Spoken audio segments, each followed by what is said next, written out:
Olá, eu sou o Diogo Luiz e hoje eu irei falar por que é importante que os jovens votem nessa eleição. Por meio dos votos, os cidadãos escolhem quais pessoas irão representá-los no governo. Votar é exercer a cidadania e fazer parte da democracia. É participar dessa escolha e também uma grande chance dos jovens mostrar quem tem voz e de escolher quem acreditar ser competente o suficiente para representá-los no poder. Para que a decisão seja coerente com as ideias de cada um, é fundamental ler sobre os candidatos, assistir aos debates, observar a interação de cada candidato com os leitores e principalmente buscar saber o que é verdade e também o que é fake news. Muitas pessoas ainda acreditam que os votos em branco ou nulos de uma eleição são usados para alguma finalidade e que podem de alguma forma alterar o resultado da votação. Bem, a verdade é que a única utilidade desses votos é registrar a insatisfação do eleitorado com as alternativas de candidatos que foram ofertadas pelos partidos. É somente isso. E para que fique ainda mais claro, votos em branco não são somados aos votos de quem está ganhando, e votos nulos não podem cancelar uma eleição. Segundo o artigo 211 do Código Eleitoral, é considerado eleito o candidato mais votado que tiver obtido maioria absoluta de votos. Assim, na prática, votar em branco ou nulo é basicamente se abster, ainda que comparecendo à urna da escolha de um dos candidatos propostos. Outra fantasia que costuma rondar a questão dos votos em branco ou nulos é a de que, se eles forem mais da metade dos votos de uma eleição, o pleito terá de ser cancelado e uma nova votação terá de ser reconvocada. Isso também não é verdade. Mas para explicar isso, é preciso deixar clara a diferença conceitual entre voto nulo e voto anulado. O voto nulo não é a mesma coisa que voto anulado. O voto nulo é aquele no qual a eleitora ou o eleitor se recusa a escolher um dos candidatos de uma eleição. Para isso, por exemplo, basta digitar um número não existente na urna eletrônica e em seguida confirmar. Como já explicado, esse voto não é contabilizado para nada além da estatística de eleitoras e eleitores insatisfeitos. Já o voto anulado é aquele que foi dado a algum candidato de maneira regular, mas que por algum motivo posterior foi invalidado, necessariamente por força de decisão judicial. São anulados, por exemplo, os votos dados a candidatos que tiveram registro de candidatura indeferido ou cassado, ou ainda em eleições em que tenha havido fraude comprovada juridicamente.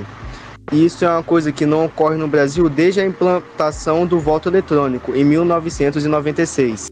Oi, João Vitor, eu vou falar sobre o voto sanitário no Brasil e o voto universal.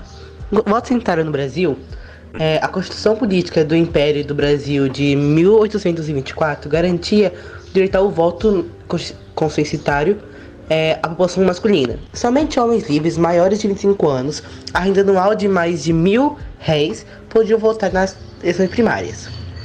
Nessa eleição, eram escolhidos aqueles que votariam nos deputados e senadores, da mesma forma que poderia ser candidato nas eleições primárias. A renda subia a R$ 200 mil, excluía os libertos.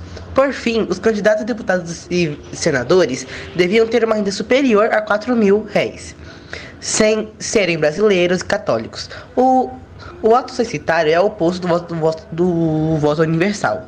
O voto universal consiste no direito de voto de todos os cidadãos do país, sem discriminação de gênero, religião, renda ou escolaridade. A única restrição é ser maior de idade, com a legislação do país. Em 1932, foi aprovado o voto feminino no Brasil. No entanto, analfabetos, soldados religiosos não podiam votar. No Brasil, o voto universal foi garantido na Constituição de 88. Oi, meu nome é João Vitor e eu vou falar sobre o voto consciente, um forte instrumento de mudança política e social.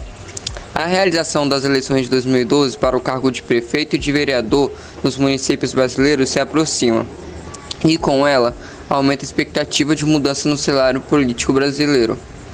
Muitos eleitores, entretanto, não acreditam ser possível mudar a história do país e insistem na ideia que a corrupção é inerente à política brasileira. Nesse contexto, é necessário entender que a República Federativa do Brasil constitui-se em Estado democrático de direito no qual todo poder, entre aspas, todo poder emana do povo, que o exerce por meio de representantes eleitos ou diretamente. Artigo 1, parágrafo único da Constituição Federal de 1938. Assim, o sentido da democracia está na possibilidade de o cidadão exercer a soberania popular que se concretiza pelo sufrágio universal e pelo voto direto e secreto na escolha dos governantes. Daí o eleito tem em suas mãos um importante instrumento de mudança política e social, o voto. Algumas informações sobre a conscientização do voto. É importante que o eleitor procure se informar a respeito das ideias de partidos políticos ao qual seu candidato está filiado, pois a ideologia partidária, ou seja, os propósitos daquela legenda está ligada ao que o candidato escolhido realizará foi eleito.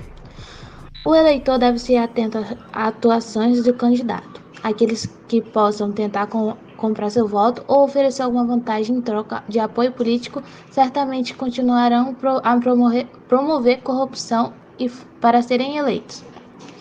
Precisamos entender, contudo, que nem todos os políticos é igual ou corrupto. Existem candidatos interessados que promovem uma mudança social política, por isso devemos buscar conhecer as propostas do candidato do seu partido. Assim como no passado. Diante das considerações apresentadas, conclui que o cidadão, no pleno exercício da democracia, tem um forte papel de destino do seu país e instrumento é o voto consciente.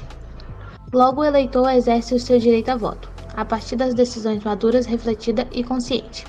Contribuirá para impedir as eleições de maus políticos e possibilitará o alcance de um maior de processo eleitoral. 灵感咕哩咕哩咕哩，我炸灵感咕，灵感咕，灵感咕哩咕哩咕哩，我炸灵感咕，灵感咕，灵感咕哩。